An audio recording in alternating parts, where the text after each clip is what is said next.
ඉලක්කය තමයි අපිට තියෙන්නේ. ඉතින් අපි නැවත නැවතත් පොලිස්පතිතුමාගෙන් ඉල්ලන්නේ මොව්ව ගන්න. එහෙම ආයුධ ගෙනාව කන්ටේනර් කොයිද තියෙන්නේ? නෙදියෙන්ව ජනාධිපතිතුමා හම්බෙන්න ගියාද? මොව්ට කොහෙන්ද තොරතුරු ආවේ? මේවා අරගෙන එහෙම කවුරුරි ආයුධ ගෙනල්ලා තියෙනවා මේ පුද්ගලයන් අත්අඩංගුවට ගන්න ඕනේ. මේක රටේ ජාතික ආරක්ෂාව පිළිබඳව ප්‍රශ්නයක්. එතකොට මොව් කෙලින්ම කාටද මේ චෝදනා කරන්නේ? මේ රටේ ජනාධිපතිතුමාට. එතකොට මොව් එට මොන දේවල් මෙයා නොකර ඉඳිද? ජනාධිපතිතුමෙක් ගැන මෙයා ඉදිරියට ඇවිල්ලා බොරු කියනවා නම් LTT නායකයෙක් මුණ ගැහෙන්න යනවා නම් එහෙනම් මොව්ගේ යටි අරමුණ මොනවාද? මොවුන්ගේ යටි කුමන්ත්‍රණ තියනවද තව දුරටත්? ඉතින් අපි කියන්නේ මේ රටේ ජනතාව සාමකාමීව ඉන්නවා. මේ රටේ දරුවන්ටත් මේ රටටත් අනාගතයක් ඕනේ. ඉතින් නැවත වරක් මේ රට ජාතිවාදීයට ගෙනිහිල්ලා මේ රට විනාශ කරන්න නැතුව මේ ගෙනියන වැඩපිළිවෙල සාර්ථක කර ගැනීම සඳහා පොලිස්තුමාගේ මැදිහත් වීම අපි බලාපොරොත්තු වෙනවා. ස්තුතියි. මම ඉර්ෂාඩ් නියාස්. අපි අද මෙතනට එකතු වෙලා ඉන්නේ සිවිල් ජනතාව විදියට පුද්ගලයන් විදියට අනිදනියම. මම පිටකොටුව එකමුතු වෙළඳාම්කාරකගේ සංගමේ සභාපති ක්‍රිෂාන් වාරඹගේ. ඇත්තටම අපි අද මෙතෙන්ට ආවේ අපේ ශ්‍රී ලාංකික පුරවැසියෝ විදියට විශේෂයෙන්ම අපි ඉදිරිපත් වෙන්නේ. අපිට මෙතන දේශපාලනයක් නැහැ. මොකද අපි දන්නවා ගම්මන්පිල මහත්මයා මේක ඉතිහාසයක් තියෙනවා කරපු වැරදි මේ රටේ ජනතාව අවුස්සන්න ජනතාව පාට බස්සලා රටේ යම්කිසි හරි විදිය පාලනයක් යනවා නම් ඒක අවුල් කරන්න ওই වීරවංශල ගම්මන්පිල තමයි මිනිස්සු පාට බස්සලා බොරු කියලා මේ රටේ හරි වැඩ පිළිලක් යන කඩාකපා කරන්න ඉදිරියෙන් ඉන්න මිනිස්සු. විශේෂයෙන්ම අපි දන්නවා ජනාධිපතිතුමා ජර්මන් සංචාරකයේ ඒ ආරාධනයක් අනුව අපේ රට යම්කිසි ප්‍රතිපාදනයක් අරන් එන්න. මොවුන්ගේ ඉරිසියාව තියෙන මේ රට දැන් හොඳ ට්‍රැක් එකකට වැටලා රට ලස්සනට ඉදිරියට ගමන් කරමින් ඉන්නවා පොඩ. ඒක වළක්ව ගන්න මුන්ට අවශ්‍යයි මොනවා හරි බොරු කියලා රටේ ජනතාව අතර බොරු මතයක් ගෙනියන්න. ඉතින් මේ එදා ඉඳලා ගම්මන්පිල්ලකට අපි දන්නවා වඳ ගොත්තු වඳ ජංගි කියලා ওই මට කියන්න බෑ ගම්මන්පිල්ල කියපු දේවල් මාධ්‍ය ඉස්සරහා ඇවිල්ලා. ඔවුන් උදේට එකක් කියනවා අපේ අනිත් සහෝදරයෙක් කිව්වාගේ හවසට එකක් කියනවා. ඔවුන්ට ප්‍රතිපත්තියක් නැහැ. ඔවුන් දන්නවා ඔවුන් ඉස්සරහා කරපු වැරදි වල දඬුවම් විඳින්න යනවා කියලා. ඒක වළක්ව ගන්න තමයි මිනිස්සු ඉස්සරහා බොරු කියලා මාධ්‍ය ඉස්සරහා උදේ හවස මේ රජයේ යන වැඩපිළිවෙල වළක්වන්න ජනාධිපතිතුමා ගෙනියන වැඩපිළිවෙල වළක්වන්න තමයි මොවුන් බොරු ප්‍රචාර කරන්නේ. ඒ නිසා මොවුන්ට පොලිස්පතිතුමාගෙන් අපි ඉල්ලනවා ශ්‍රී ලාංකික පුරවැසියෝ විදියට වහාම අත්අඩංගුවට ගන්න ඕන.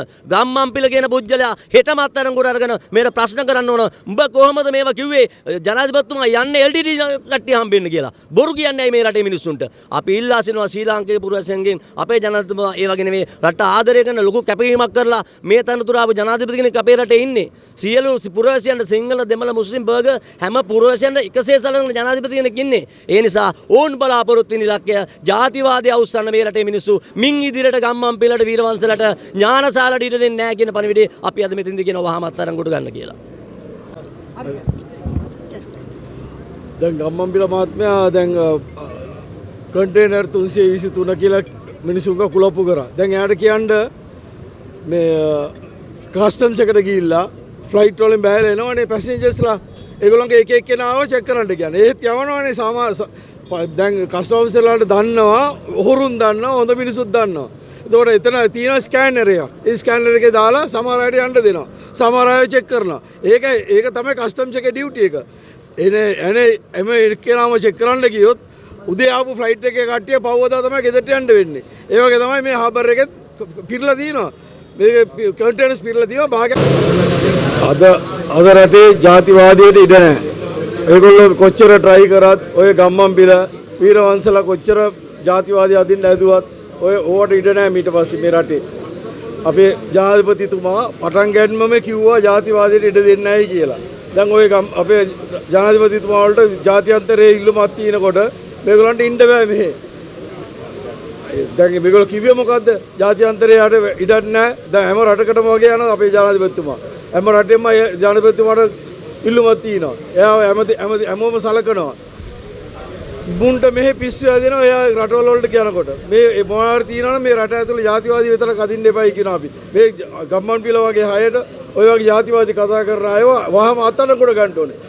අරගෙන ඒගොල්ලන්ගේ හොයන්න ඕනේ කවුද මේ පිටිපස්සේ ඉන්නේ කියලා. මේගොල්ලෝ හැමදාම ඔයක තමයි කරන්නේ. ඔය ජාතිවාදී නවත්තන්න. දැන් ඇති. දැන් බලන්න දැන් ඥානසාර උන්නේ ගියා. එයා ජාතිවාදී ඇදුවා එයා අයින් වුණා.